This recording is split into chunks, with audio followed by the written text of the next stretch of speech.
दोस्तों, आप सभी को हमारे YouTube चैनल ज्ञान बुद्ध अंकुश में आप सभी को दिल से स्वागत है, क्योंकि वीडियो को अंत तक जरूर देखें।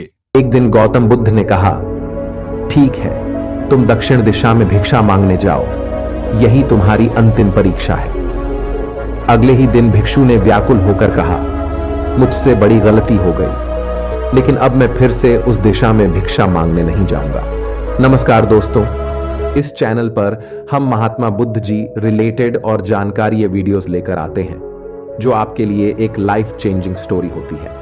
आज के वीडियो में हम एक बेहतरीन विषय पर चर्चा करेंगे, जो आपके जीवन में उपयोगी हो सकता है। हमारे चैनल को सब्सक्राइब करना न भूलें और वीडियो को लाइक और शेयर करें, ताकि और लोग भी हमारे साथ जुड़ सकें। तो बिना देरी किए चलिए शुरू करते हैं और देखते हैं कि यह वीडियो आपके लिए कैसा है।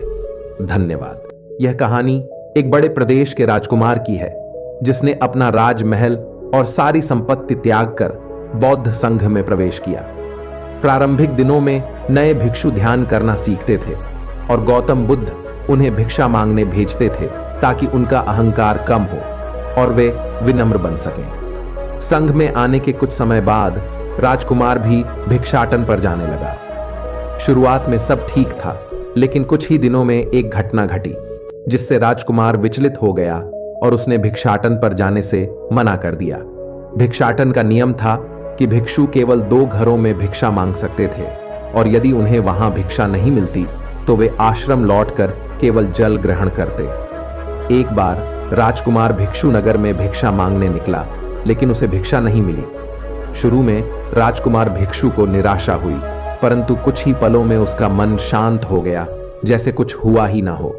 बिना किसी प्रयास के आज भिक्षु बहुत प्रसन्न था। उसने लौटकर गौतम बुद्ध से कहा, आज मुझे भिक्षा प्राप्त नहीं हुई, लेकिन मेरा मन शांत है। किसी विचार ने मुझे परेशान नहीं किया। गौतम बुद्ध भिक्षु की भावनाओं को समझ रहे थे। तथागत ने कहा, यह अच्छी बात है, अब तुम कल महल की ओर भिक्षा मांगने जाओ। भिक्षु ने आज्ञा का पालन किया और अगले दिन भिक्षाटन पर निकल गया। कुछ देर बाद जब वह महल के पास से गुजरा तो उसे अपना महल याद आ गया, और यह भी कि कैसे वह ऐशो आराम का जीवन जीता था। भिक्षु ने सोचा कि महल में स्वादिष्ट पकवान मिलते थे, कई नौकर सेवा करते थे और हर प्रकार के सुख उपलब्ध थे। यह सोचते सोचते भिक्षु के मन में इच्छा हुई कि आज उसे अच्छा भोजन मिल जाए। तभी भिक्षु सचेत हो गया कि यह सब अतीत की स्मृतियां हैं और मैं केवल इन्हें देख रहा हूं। पुरानी यादों के ताजा होने से मन में कुछ इच्छाएं उत्पन्न हो रही हैं, यह भी मैं केवल देख रहा हूं। अगर मैं इन शारीरिक इच्छाओं को पूरा करने की लालसा रखूं, तो मैं अपने मन की शांति और जागरूकता खो दूंगा। भिक्षु ने महसूस किया कि जब हम स्वयं को 2 कदम आगे ले जाते हैं, तो हमारी चेतना का स्तर ऊपर उठता है। जब जब हम मन को शांत करने लगते हैं, तब तब मन इस प्रकार के खेल खेलता है और हमें बेचैन करने की पूरी कोशिश करता है। भिक्षु यह सोचकर बहुत खुश हुआ, क्योंकि आज उसने आत्मचिंतन से मन के बारे में गहरी समझ और सूक्ष्म दृष्टि प्राप्त कर ली थी। आश्रम आकर भिक्षु ने गौतम बुद्ध को सारी बात बताई और कहा, तथागत, आज आपकी कृपा से मुझे सूक्ष्म दृष्टि प्राप्त हुई है। मन हमें बार बार इच्छाओं में उलझाना चाहता है। महल को देखकर मुझे भी पुराने सुखों का स्मरण हो आया, लेकिन आज भी विचार मुझे छू नहीं पाए। गौतम बुद्ध ने कहा, अच्छी बात है, कल नगर की दक्षिण दिशा में जाना, वहां एक हवेली है, वहां मन और विचारों पर उपदेश देकर आना। भिक्षु बहुत खुश हुआ। आज वह जल्दी जल्दी चल रहा था, क्योंकि उसे उपदेश देने जाना था, परंतु इस बार की यात्रा भिक्षु पर भारी पड़ने वाली थी। कुछ ही देर में भिक्षु हवेली पहुंचा और भिक्षा के लिए आवाज लगाई। आवाज सुनकर एक सुंदर युवती बाहर आई। भिक्षु ने सोचा कि इस युवती की सुंदरता को देखकर मेरे मन में कोई विचार नहीं आना चाहिए, क्योंकि मेरा यहां आने का प्रयोजन तो उसे उपदेश देना है। युवती ने भिक्षु को प्रणाम किया और कहा, आइए, पहले भोजन ग्रहण कीजिए। भिक्षु ने भोजन किया और फिर सोचा कि उपदेश देने से पहले थोड़ा आराम कर लेता तो अच्छा होता।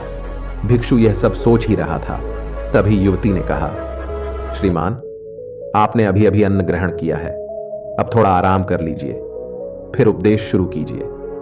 यह सुनते ही भिक्षु सतर्क हो गया। जो योजना वह मन में बना रहा था वही उसके सामने प्रस्तुत हो रही थी।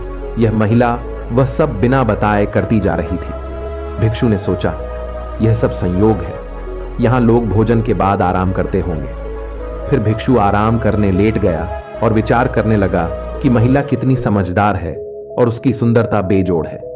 उसने सोचा, अगर मैं राजकुमार होता तो ऐसी ही स्त्री से विवाह करता।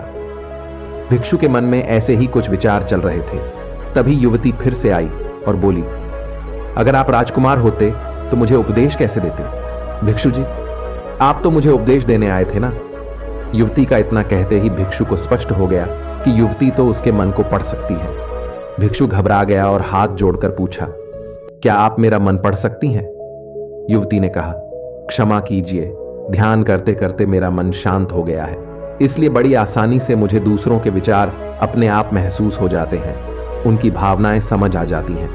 यह सुनकर भिक्षु के पैरों तले जमीन खिसक गई। फिर बिना कुछ बोले वह तत्काल आश्रम की ओर चल पड़ा। रास्ते में चलते हुए भिक्षु का दिमाग फटा जा रहा था और उसकी बेचैनी बढ़ गई थी। भिक्षु खुद को कोसने लगा कि उसके मन में युवती के लिए ऐसे विचार क्यों आ रहे थे। उसने सोचा, युवती ने मेरे बारे में क्या सोचा होगा? अगर यह बात लोगों को पता चलेगी तो लोग भिक्षुओं और संघ के बारे में क्या सोचेंगे?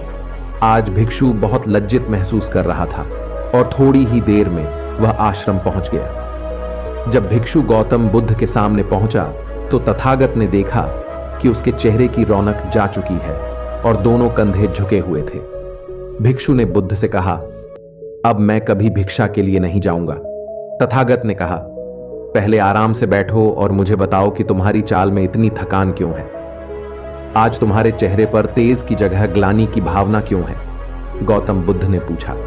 भिक्षु ने सारी बात बताई और कहा, मैं सब कुछ जानते हुए भी महिला की सुंदरता और अन्य चीजों के बारे में सोच रहा था। मैं मन से पूरी तरह हार गया। अब मैं कभी उस दिशा में नहीं जा पाऊंगा। मैंने बौद्ध संघ का भारी अपमान किया है। गौतम बुद्ध ने कहा, सबसे पहली बात, परेशानी को बढ़ा चढ़ाकर मत सोचो। अगर कुछ बुरा हो जाए तो एकदम से यह मत सोचो कि सब खत्म हो गया। बिना सोचे निष्कर्ष पर मत जाओ। दूसरी बात, ध्यान दो कि कहीं तुम नकारात्मक विचारों के साथ अतिशयोक्ति करने वाले शब्दों का प्रयोग तो नहीं कर रहे, जैसे मैं हमेशा हारता हूं, जीवन में कुछ नहीं बचा, मैं मन से पूरी तरह हार गया, मेरे साथ कोई नहीं है।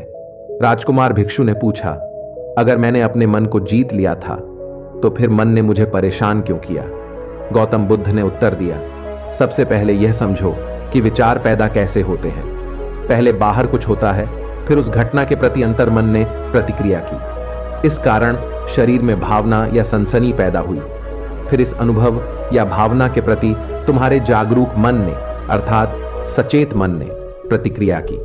इसे ही हम विचार कहते हैं।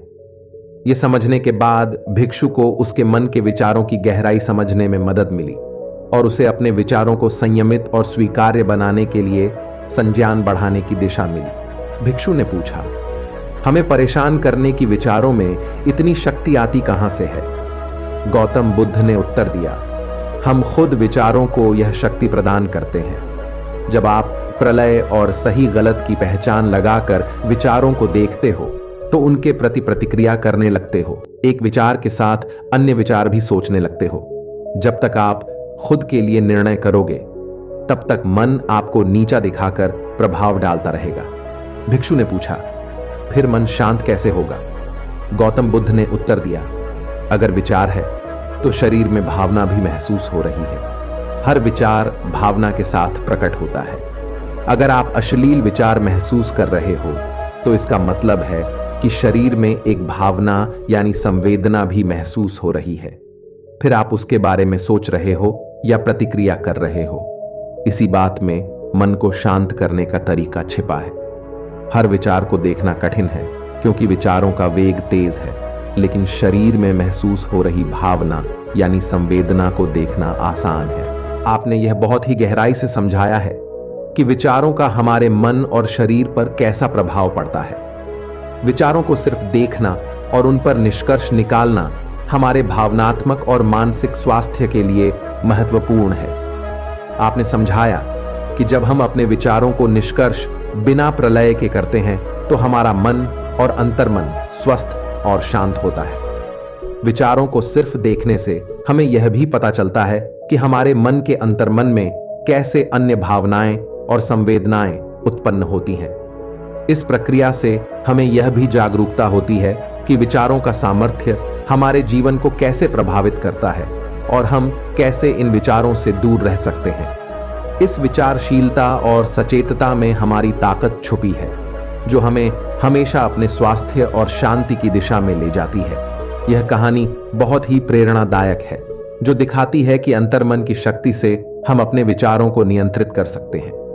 भिक्षु ने अपने विचारों को जज मत किया, उन्होंने उन्हें स्वीकार किया और उनके माध्यम से अपने मन को शांत और संतुलित बनाया। इससे वह अपने डरों और चिंताओं से मुक्त हुए और एक संतुलित स्थिति में वापस लौटे।